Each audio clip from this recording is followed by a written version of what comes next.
Dhe përthët pejgamberi alayhi salatu vesselam, kush agjeron këto 10 ditë, e sidomos ditën e Arafatit, keni kujdes, ditën e Ejte, të javës së vjen, që s'kisha dosh me ditë, diku në fund botës, një musliman që thët la ilahe illallah, e që nuk e agjeron këtë ditë, pra ditën e Ejte të javës të ardhshme, natën e Bajramit, krejt me agjeruar. Krejt, i madhe i vogël.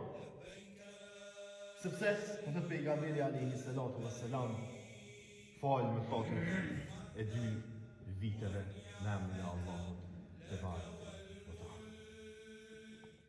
Është dita kur Allahu xhelle xhelaluhu ve xhelle shanuhu falë dhe nxjerr, shpëton njerëz nga zjarri i mallkuar i xhenemit.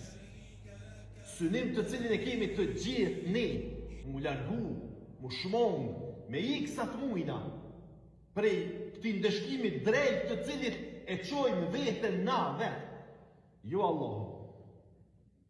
Na njerëzit në veprat tona e çoj veten drejt ndeshkimit të mallkuar të zjarrit të xhenemit. E po thot pejgamberi alayhi salatu vesselam, nuk ka ditë më madhështore ku Allahu liron njerëz nga ky zjarr se në ditën e Arafatit, në natën e Bajramit, të cilën e kemi para vetit dhe dohet patjetër ta shfrytëzojmë.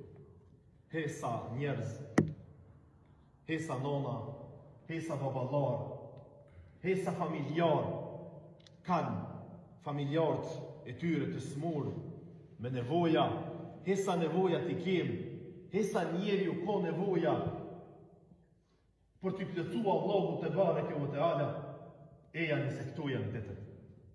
Eja nëse kjo është dita madhështore. Mos ta kalojmë këtë. Mos ta refuzojmë. Sepse mos vlerësimi i këtyne madhështive të Zotit xhelle shanuhu, mos shfrytëzimi i këtyne mirësive të Zotit xhelle shanuhu, në një formë është edhe mos vlerësim ndaj Allahut xhelle